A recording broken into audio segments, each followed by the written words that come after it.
एक बहुत ही interesting topic है क्लास 9 का, weight of an object on the moon. यानी कि अर्थ में जो हमारा वेट है, क्या मून में भी हमारा वेट सेम होगा क्या? वेट का मतलब हम पहले से जानते हैं। वेट मतलब बहुत लोग कंफ्यूज करता है कि वेट और मास सेम होता है। वेट और मास सेम होता है क्या? नहीं, वेट और मास सेम नहीं होता है। वेट का मतलब कि अर्थ हम लोगों पे कितना फोर्स ऑफ अट्रैक्शन लगा रहा है, that is called our weight. यानी कितना फोर्स से वो हमें अपने से चिपका के रखी हुई है earth, that is called our weight. तो क्या मून के पास भी हम लोग पे लगने वाला फोर्स ऑफ अट्रैक्शन वही होगा क्या जो अर्थ पे लग रहा है क्या? नहीं। तो आज हम लोग देखेंगे कि मून पे कितना हम लोगों को फोर्स ऑफ अट्रैक्शन लगता है as compared to the earth है ना। तो हम लोग क्या करते हैं कि मास ऑफ द मून को मान लिया एमएस, और जो ऑब्जेक्ट हम लोग रख रहे हैं मून में और अर्थ में उसकी मास मान लेते हैं small M. Radius of the moon हम लोग मान लेते हैं आर डैश। चलो हम लोग निकालते हैं सबसे पहले कि मून के पास उस पर कितना फोर्स लगेगा। तो फोर्स निकालेगा हम लोग फॉर्मूला पढ़ चुके हैं बहुत पहले से, capital G into m1 into m2। m1 into m2, m1 मतलब mass of the first object, m2 मतलब mass of the second object. यहाँ पे मास ऑफ द फर्स्ट ऑब्जेक्ट क्या हो जाएगा? ये मून का मास यानी कितना m dash into mass of the second object क्या है m बाय r स्क्वायर था। आर का मतलब रेडियस ऑफ द मून, कितना हम माने हैं आर डैश, इसका स्क्वायर हो जाएगा। अब ये जो फॉर्मूला है वो किसका फॉर्मूला है जी? फोर्स का। तो उन दोनों के बीच में ग्रेविटेशनल फोर्स कितना लग रहा है? वेट एक प्रकार का क्या है? फोर्स ही तो है। नहीं, वेट एक प्रकार क्या फोर्स है, हम लोग यहाँ पे डब्ल्यू लिख दिए वेट। और चूंकि मून के लिए निकाले यहाँ पे डब्ल्यू डैश हम लोग मान लिए, हाँ या ना बोलो, ठीक है। इसको मान लिया इक्वेशन 1। अब आते हैं हम लोग इन केस ऑफ अर्थ, क्या था इन केस ऑफ अर्थ, यानी कि वही ऑब्जेक्ट यानी मास जिसका एम था उस ऑब्जेक्ट को लेकर अर्थ में हम रखे हैं।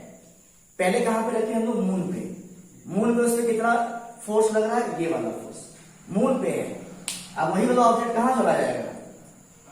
अर्थ में। वहां पे कितना फोर्स लगेगा देखते हैं हम लोग। हम यहाँ पे अर्थ को डिनोट करने के लिए डब्ल्यू ई लिख दिए। डब्ल्यू मतलब बाबू weight on the earth. Formula तो सेम होगा ना, capital G into m1। m1 के मतलब mass of the earth, mass of the earth को मान लिए me into mass of the second object. तो यही ऑब्जेक्ट वहां पे चला गया ना, यानी यहाँ स्मॉल एम ही रह जाएगा। बट ये डिस्टेंस का स्क्वायर होता है, डिस्टेंस किसको मान लिए आर का स्क्वायर, हाँ या ना बोलिए। ये इक्वेशन हमारा क्या हो गया बच्चे? अब देखो जैसे मेरे पास दो इक्वेशन हो गए, डब्ल्यू डैश यानी weight on the moon and that is the W E weight on the earth. आप दोनों इक्वेशंस को हम डिवाइड करेंगे। चलिए डिवाइड करते हैं। Equation 1 is divided by equation 2। Left to left से राइट टू राइट से, इसका लेफ्ट हैंड साइड क्या दिया हुआ है? W dash. इसका लेफ्ट हैंड साइड क्या दिया हुआ है? डब्ल्यू। राइट टू राइट से, इसका राइट में है capital G into M dash into small M by R dash का डिवाइड करना है। Capital G into M mass of the earth into small M by R, है ना। अब देखो कैपिटल जी ये वाला जैसा का तैसा। अब डिवाइड का जो साइन था हम लोगों का, इसको इंटू कर देंगे, नीचे आ जाएगा ऊपर जाएगा ना, और ये हमारा आ जाएगा नीचे। यहां से क्या हुआ देख लो, ये गया, फिर ये स्मॉल एम कट गया, कटा कि नहीं कटा? कट गया। अब देखो मेरे पास क्या बचा, इधर हमारा लेफ्ट हैंड साइड में W dash by W E यानी weight on the moon upon weight of the earth, weight on the earth. ये ऊपर में हमारा यहाँ रहेगा मास ऑफ द मून, और इसका नीचे ही लिख देते हैं, इसी को लिख देते हैं मास ऑफ द। फिर यहाँ ऊपर में है रेडियस का स्क्वायर, किसका रेडियस? अर्थ का। और नहीं ये आर अर्थ का है, और आर डैश हमारा किसका है? मून का। अब सबका वैल्यू इवेलुएट करो। मास ऑफ द मून 7.4 into 10 को पावर 22 kg। 7.4 into 10 की power 22 kg। Mass of the earth 6.4 into और 6 into 10 के पावर में 24। Radius of the earth 6400 kilometre. Radius of the moon 1740 kilometre.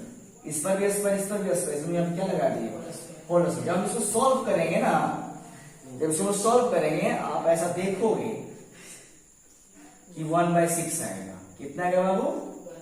1/6। अब यहां से आप क्रॉस मल्टीप्लाई कर दो, कितना हो जाएगा? W डैश इंटू 6 हो जाएगा, और यहाँ कितना हो गया? W नहीं, यानी कि हमने W डैश का मान निकालते हैं, गुना में 6 है, इधर का किसमें हो जाएगा बाबू? मतलब इसका इस लाइन का मतलब समझ में आया कि किसी भी ऑब्जेक्ट का वेट अर्थ में जितना भी है, जितना भी अर्थ में है, मून में जाने के बाद उसका क्या हो जाएगा? 1/6 हो जाएगा। मतलब एग्जाम्पल हम अगर यहाँ तुमको देना चाहें, सपोज करो कि यहाँ पे एक ऑब्जेक्ट है, एक बच्ची खड़ी है। कहां पे खड़ी है ये? अर्थ में। कहां खड़ी है बाबू? अगर इस पे अर्थ का जो फोर्स ऑफ अट्रैक्शन है, मान लीजिए कितना है? 36 न्यूटन। कितना है बाबू? तो हम लोग निकाले अगर इसी बच्ची को ले जाया जाए कहां पे? मून में, तो उसका वेट क्या हो जाएगा? उस पे मून का फोर्स कितना लगेगा? देखो W डैश निकालने के लिए यही ना वेट ऑन द मून है। क्या फॉर्मूला है? 1/6 into WE, and weight on the earth, और वेट ऑन द अर्थ से कितना दिया हुआ है? 36, काटेंगे 6 6 36, यानी कितना हो गया बाबू? 6 न्यूटन। समझ में आया? यानी कि किसी भी ऑब्जेक्ट का जो भी वेट लग रहा है अर्थ पे, उसको 6 से डिवाइड कर देना। वेट ऑन द अर्थ जो भी उसका है 6 से भागा दो, क्या निकल जाओ? Weight on the moon. आया ना बोले? समझ में आएगी? समझ ठीक।